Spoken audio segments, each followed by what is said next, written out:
Somewhere in the middle of the California desert, surrounded by nothing but sand, rock, and heat that can melt asphalt, a group of architects looked out at this brutal, empty landscape in the 20th century and saw something nobody else did. They saw glass walls that could disappear into the horizon. They saw flat roofs that could float above the mountains like they were barely touching the ground. They saw a new way for humans to live in harmony with an environment that seemed determined to kill anything that grew in it. What they built out there would go on to influence homes, hotels, and skylines across the entire world.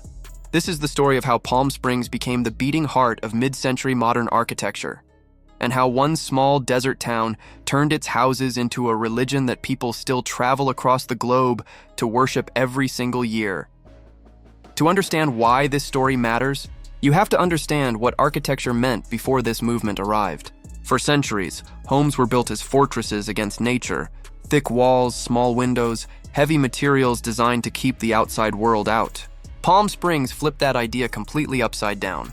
Instead of hiding from the desert, architects here decided to invite it in, blurring the line between indoors and outdoors so completely that some houses barely felt like they had walls at all. That radical idea didn't just create beautiful homes. It created a new philosophy of living, one built on simplicity, light, and connection to nature, and it started in a place almost nobody expected. The story begins in the 1920s and 1930s, when Palm Springs was still a sleepy desert outpost, known mostly as a quiet retreat for wealthy Los Angeles residents escaping the city heat. But the real transformation began when architects trained in the strict, ornament-free traditions of European modernism started arriving in Southern California, bringing with them ideas shaped by the Bauhaus movement in Germany. One of the earliest and most important figures was Richard Neutra, an Austrian-born architect who had studied under some of the greatest modernist minds in Europe before immigrating to the United States. In 1946, Neutra designed the Kaufmann Desert House in Palm Springs for department store magnate Edgar Kaufmann, the same client who had commissioned Frank Lloyd Wright's famous Falling Water in Pennsylvania. The Kaufmann House became an instant icon, a low, sprawling structure of glass, steel, and stone that seemed to grow organically out of the desert floor. It would later be photographed by Julius Schulman in one of the most famous architectural photographs ever taken, a twilight image that helped define an entire era of American design. From there, the movement accelerated quickly. Albert Frey, a Swiss-born architect who had actually worked directly with Le Corbusier in Paris, moved to Palm Springs and became one of the most prolific voices of the desert modernist style. His own home, Frey House 2, built into the mountainside overlooking the city, used a massive boulder as part of the interior structure, a stunning example of architecture bending itself around nature rather than bulldozing through it. Frey also designed the Palm Springs City Hall and the striking tramway gas station, which today serves as the town's official visitor center, a building so architecturally significant it has become a symbol of the entire movement.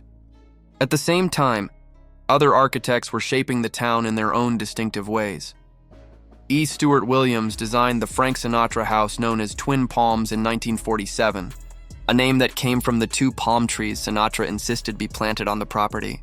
Sinatra reportedly wanted a traditional Georgian-style mansion, but Williams convinced him that Palm Springs deserved something bolder, something modern, and Sinatra trusted him.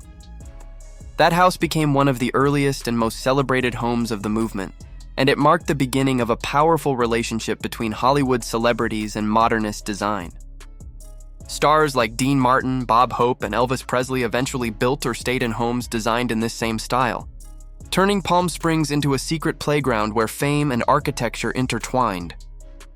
One of the most fascinating figures in this story is William Kreisel, an architect who took modernist principles and made them affordable for everyday Americans, not just the wealthy elite.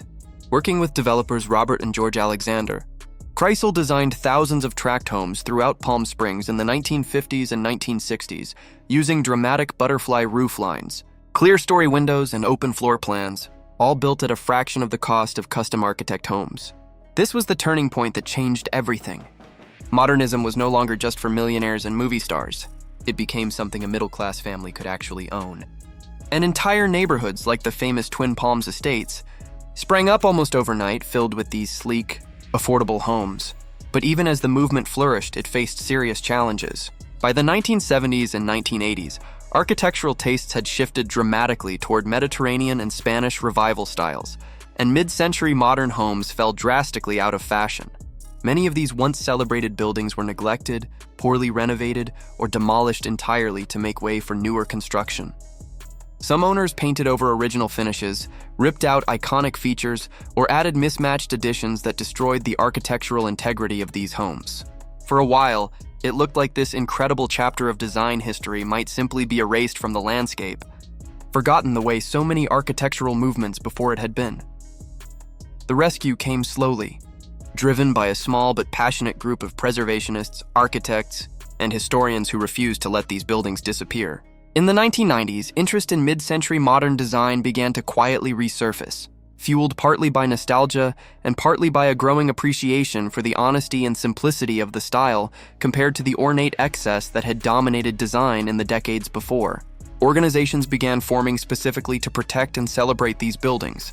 And in 2006, that grassroots energy culminated in the very first Modernism Week, a citywide celebration dedicated entirely to mid-century modern architecture, design, and culture. What started as a modest event has since exploded into one of the most anticipated architecture festivals in the entire world. Every February, tens of thousands of visitors descend on Palm Springs for Modernism Week, touring private homes that are normally closed to the public, attending lectures from architectural historians, and walking through neighborhoods that look almost frozen in time, as if the 1950s and 1960s never actually ended. The signature home tours allow guests to step inside architectural landmarks designed by Neutra, Frey, Williams, Crystal, and other pioneers of the movement, offering an intimate look at design details that photographs alone could never fully capture. There is even a preview edition of the event held every October, a testament to just how much demand has grown since that very first gathering in 2006. What makes this story so powerful is how completely the town transformed its own identity around this architectural legacy.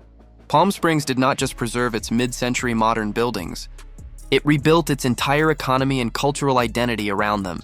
Real estate values for these homes have skyrocketed, with certain iconic properties selling for millions of dollars to buyers specifically seeking that authentic desert modernist aesthetic. Hotels throughout the city have restored their original mid-century features, rather than replacing them, understanding that authenticity has become the town's most valuable asset. Even new construction throughout Palm Springs today often borrows heavily from this design language. Clean lines, flat roofs, walls of glass, a deliberate echo of the architects who first imagined this style 7 decades ago. Today, Palm Springs stands as a living museum of American modernism, a place where architectural history was not just preserved behind glass in a gallery, but is still lived in, walked through, and celebrated by an entire community. The story of mid-century modern architecture here is really the story of an idea that almost disappeared, rescued at the last possible moment by people who understood that these buildings represented something worth saving, a specific, optimistic vision of how post-war America imagined its future. That vision, born out of European design philosophy and reshaped by the unique light and landscape of the California desert, continues to inspire architects, homeowners, and travelers from every corner of the world. That is why this story still matters. It is proof that beauty and simplicity, even when forgotten for a generation, can be rediscovered and given new life. It is a reminder that architecture is never just about buildings. It is about the values, dreams, and identities of the people who build them and the people who fight to protect them long after the original vision might have otherwise faded away. If this story gave you a new appreciation for the desert's most iconic architecture, hit like, subscribe for more deep dives into the places that shape design history, and tell us in the comments which city or building you want us to explore next.